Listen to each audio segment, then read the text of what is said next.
नमस्कार, मैं हूं Amod Shrivastava. Amazing thought, amazing message, amazing information की दिशा में आज एक कदम और आगे। आज के इस कहानी का शीर्षक है पक्का इरादा। आपको ये मेरा वीडियो अच्छा लगे तो लाइक करें, शेयर करें और लाल बटन दबाकर सब्सक्राइब अवश्य करें। साथ ही बेल आइकन दबाना बिल्कुल ना भूलें। आज के इस कहानी का शीर्षक है पक्का इरादा।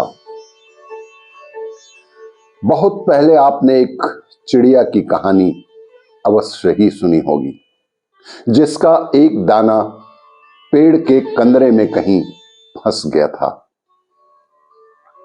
उस नन्ही सी चिड़िया ने पेड़ से बहुत अनुरोध किया कि उस दाने को दे देने के लिए, लेकिन पेड़ उस छोटी सी चिड़िया की बात भला कहां सुनने वाला था और उसने चिड़िया को उसका दाना न देकर बल्कि गुस्से में झड़क कर उसे भगा ही दिया। हार कर चिड़िया बढ़ई के पास गई और उसने उससे अनुरोध किया कि उस पेड़ को काट दो, क्योंकि वो उसका दाना नहीं दे रहा। भला एक दाने के लिए कोई बढ़ई पूरा पेड़ कैसे काट सकता है। फिर चिड़िया राजा के पास गई और उसने राजा से कहा कि आप बढ़ई को सजा दे दो, क्योंकि बढ़ई पेड़ नहीं काट रहा और पेड़ मेरा एक दाना नहीं दे रहा। राजा ने भी उस नन्ही चिड़िया को डांट कर भगा दिया कि कहां एक दाने के लिए वो उस तक ही पहुंच गई। चिड़िया हार नहीं मानने वाली थी। वो महावत के पास गई कि अगली बार राजा जब हाथी की पीठ पर बैठेगा तो तुम उसे गिरा देना, क्योंकि राजा बढ़ई को सजा नहीं देता, बढ़ई पेड़ नहीं काटता, पेड़ उसका एक दाना नहीं देता।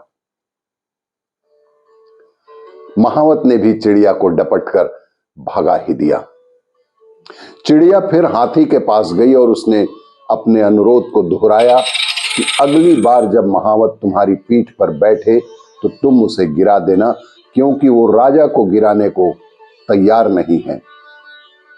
राजा बढ़ई को सजा देने को तैयार नहीं, बढ़ई पेड़ काटने को तैयार नहीं और पेड़ मेरा एक दाना देने को राजी नहीं है। हाथी भी उस नन्ही सी चिड़िया पर बिगड़ गया। उसने कहा कि ये छोटी चिड़िया, तू इतनी सी बात के लिए मुझे महावत और राजा को गिराने की बात भी कैसे सोच सकती है। और हाथी ने भी उसे झिड़क कर भगा ही दिया। चिड़िया आखिर में चींटी के पास गई और वही सारे अनुरोध दोहरा कर कहा कि तुम हाथी की सूंड में घुस जाओ और उसे जोर से काटो।